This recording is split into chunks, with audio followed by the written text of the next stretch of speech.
हाँ, so now we have to discuss the new chapter that is atom. Okay. Chapter start करें उससे पहले ही मैं बताऊं कि जो क्लास 11th में हमने सेकंड चैप्टर पढ़ा था, ओके, वो बहुत ज्यादा यहाँ पर रिपीट होगा। और वो एक्चुअली रिपीटेशन किसका था?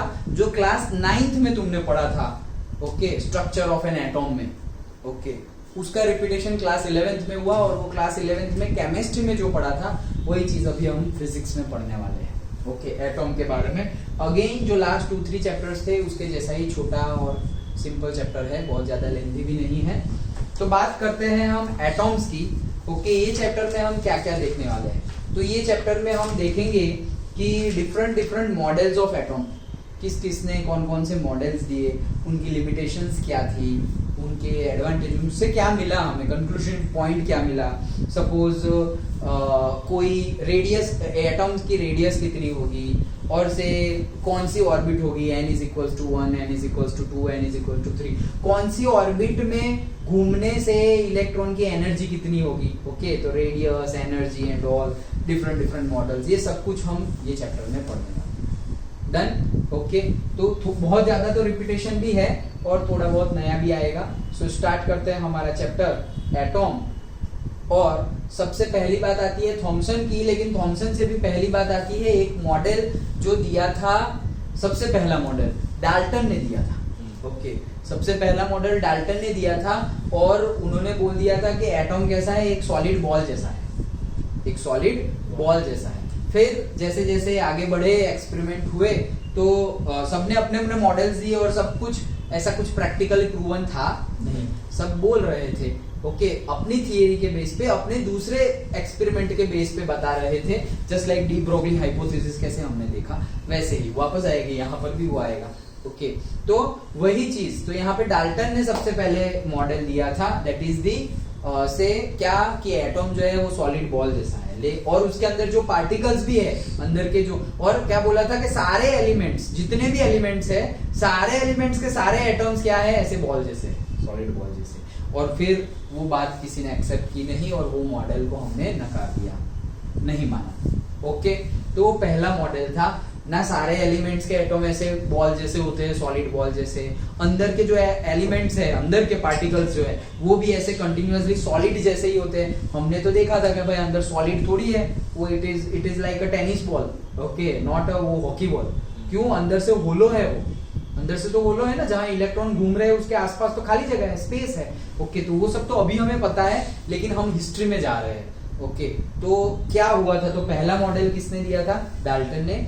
उन्होंने बोला था कि सारे एलिमेंट्स के जो एटॉम्स होते हैं वो सॉलिड बॉल जैसे होते हैं, अंदर के पार्टिकल्स भी वैसे ही होते हैं, जो एक्सेप्ट हुआ नहीं। उसके बाद आए J Thomson model of atom, ये भी हमने 9th और 11th में पढ़ा था। तो जे थॉमसन ने क्या बताया था? जे थॉमसन ने ये उनके मॉडल के अकॉर्डिंगली क्या था, उनके मॉडल के अकॉर्डिंगली एटॉम जो है वो जस्ट लाइक अ वाटरमेलन जैसा है, ओके। और से क्रिसमस पुडिंग जैसा, प्लम पुडिंग हम बोलते थे, और से सिंपल केस में अगर समझने के लिए वाटरमेलन, ओके। तो जो वाटरमेलन है, वो वाटरमेलन का जो रेड पार्ट है जो हम खाते हैं, ओके, जिसका जूस निकलता है, वो सबका सब प्रोटॉन है उनके अकॉर्डिंगली। और जो बीच बीच में जो सीड्स है, दे सीड्स आर इलेक्ट्रॉन्स। नहीं, ये जे थॉमसन का था, नहीं, डाल्टन ने ये नहीं कहा था। डाल्टन ने तो ऑब्जेक्ट की बात की थी, लेकिन इलेक्ट्रॉन और उसकी बात डाल्टन ने की ही नहीं थी। Positively charge particle, negatively charge particle, वो उसने बोला था ना कि वाटरमेलन जैसा है, लेकिन जो सीड से वो इलेक्ट्रॉन, नहीं, ये थॉमसन ने किया था, डाल्टन ने नहीं। थॉमसन ने एक्सपेरिमेंट किया था, वो रुथरफोर्ड ने किया था। अरे हाँ यार, कंफ्यूज हो गए, अच्छा, वो रुथरफोर्ड ने किया था, ओके। सो डाल्टन ने एक्सपेरिमेंट नहीं किया था ना, जे थॉमसन ने भी एक्सपेरिमेंट किया, एक्सपेरिमेंट डायरेक्टली रुथरफोर्ड ने किया। हाँ, सो जे थॉमसन के मॉडल के अकॉर्डिंगली जो एटॉम है वो क्या है? वाटरमेलन है। और वो वाटरमेलन है, और वो वाटरमेलन में जो रेड पार्ट है, और एटॉम चार्ज के तौर पे न्यूट्रल है, एटॉम एज अ होल क्या है? न्यूट्रल है, मतलब बैलेंस कर देंगे वो। तो बैलेंस कर देंगे तो कैसे? उन्होंने बताया कि जो रेड पार्ट है जिसका हम खाते हैं, जिसको हम जूस निकालते हैं, वो रेड पार्ट ही क्या है? प्रोटॉन है। और जो बीच बीच में जो सीड्स होते हैं दे आर द इलेक्ट्रॉन्स, ये उनका मॉडल था। ओके, ये उनका मॉडल था कि बीच में ये जो सीड्स है वो क्या है, इलेक्ट्रॉन है और it is spherical in shape. Okay, ये उनका मॉडल था और ये मॉडल भी आगे जाके रॉन्ग प्रूव हो गया। और रॉन्ग प्रूव करने वाला कौन था, रुथरफोर्ड, जिन्होंने एक्सपेरिमेंट किए थे। और रुथरफोर्ड जे थॉमसन के स्टूडेंट थे। ओके, रुथरफोर्ड जे थॉमसन के स्टूडेंट थे। ओके, मतलब सोचो, अपने टीचर की बात रॉन्ग प्रूव की थी, तो टीचर के लिए भी प्राउड मोमेंट है, टीचर के लिए भी प्राउड मोमेंट है कि जो हम बोल रहे हैं स्टूडेंट उससे भी आगे गए हैं। ओके, सो रुथरफोर्ड एक्चुअली ये अगर तुम डिटेल्ड में ऐसे कहीं पर तुम्हें देखने को मिले तो पता चलेगा कि he was the student of the J Thomson. कौन, रुथरफोर्ड। लेकिन यहां पर समझ गए, ओके, ये जे थॉमसन का मॉडल है। दूसरा हमें समझना था वो क्या है, लिमिटेशंस ऑफ थॉमसन मॉडल।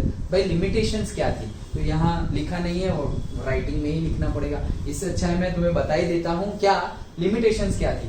पहली लिमिटेशंस याद रखो कि आगे जाकर हम चैप्टर में पढ़ेंगे कि कोई भी एटॉम को उसको अगर हम एनर्जी दे तो वो रेडिएशन इमिट करता है और डिफरेंट डिफरेंट रेडिएशन स्पेक्ट्रम हम देखने को मिलते हैं। तो ये जो स्पेक्ट्रम थियरी है, रेडिएशन स्पेक्ट्रम थियरी है, वो जे थॉमसन मॉडल एक्सप्लेन नहीं कर पाता है। ओके, तो ये हो गई पहली लिमिटेशंस। और दूसरी लिमिटेशंस ये है, मतलब ऐसा नहीं डायरेक्टली रॉन्ग बोल दिया। ओके, तो रॉन्ग बोलने के लिए भी तो रीजन चाहिए। तो एक तो पहला रेडिएशन स्पेक्ट्रोस्कोपी वाला जो एक्सपेरिमेंट है जहां पे पूरा का पूरा हमें स्पेक्ट्रम मिलता है, वो स्पेक्ट्रम वाली थियरी ये मॉडल एक्सप्लेन नहीं कर पाता। दूसरा, इन्हीं के स्टूडेंट रुथरफोर्ड ने एक्सपेरिमेंट किए थे, तो रुथरफोर्ड ने जो एक्सपेरिमेंट किए थे वो एक्सपेरिमेंट के ऑब्जर्वेशंस को भी समझाने में ये मॉडल फेल होता है। ओके, रुथरफोर्ड ने जो एक्सपेरिमेंट किए थे वो एक्सपेरिमेंट के ऑब्जर्वेशन, कि हाँ ऐसा किया तो ऐसा हुआ, ऐसा किया तो ऐसा हुआ, तो वो एक्सपेरिमेंट को भी समझने के लिए और समझाने के लिए, अंडरस्टैंड करने के लिए जे थॉमसन का मॉडल इनफ नहीं है और वो रॉन्ग प्रूव। अंडरस्टूड? तो ये दो लिमिटेशंस थी, याद रखना। सारे ही जो मॉडल्स है उसमें कहीं ना कहीं लिमिटेशंस है, तो याद रखना, पूछ लेंगे।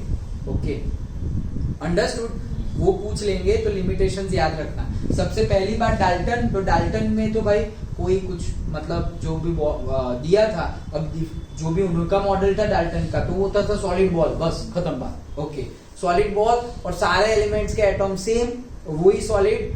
तो आगे जाके हमें तो पता चला कि भाई वो तो एकदम ही बात ही गलत है, एकदम सरासर गलत है। तो हमने फिर एक्सपेरिमेंट की भी परवाह नहीं की, डायरेक्टली ही बोल दिया हमने, इन द सेंस सारे साइंटिस्ट कम्युनिटी ने डायरेक्टली बोल दिया भाई ये बात तो गलत है। फिर आगे बढ़ के जे थॉमसन ने अपना मॉडल दिया। वो उनका मॉडल की भी लिमिटेशंस थी, वो भी तुरंत नहीं पता चली भाई, कितने टाइम तो जे थॉमसन मॉडल भी करेक्ट ही रहा।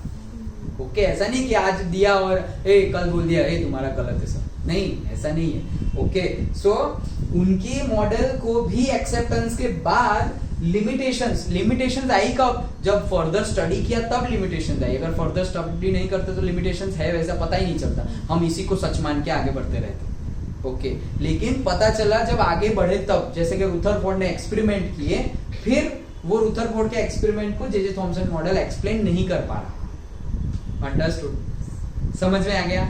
तो हमने क्या समझा, पहले तो डाल्टन मॉडल की बात की और हमने Thompson model, J Thomson model की बात की और उसके लिमिटेशंस की बात की। दो लिमिटेशंस हमने ब्रीफली देखे। कौन कौन से? एक तो वो रेडिएशन स्पेक्ट्रम नहीं समझा पा रहा है, जब हम एटॉम को एनर्जी देंगे तो it will radiate the energy, पूरा का पूरा स्पेक्ट्रम मिलेगा, आगे जाके हम थियरी में समझेंगे। वो रेडिएशन स्पेक्ट्रम और से स्पेक्ट्रोस्कोपी थियरी वो जे थॉमसन मॉडल एक्सप्लेन नहीं कर पा रहा है। दूसरा, इन्हीं के स्टूडेंट रुथरफोर्ड ने एक्सपेरिमेंट किए और वो एक्सपेरिमेंट के जो ऑब्जर्वेशंस है वो ऑब्जर्वेशंस को भी जे थॉमसन मॉडल समझा पा रहे नहीं। डन? तो ये लिमिटेशंस थी। चलो आगे बढ़ते हैं।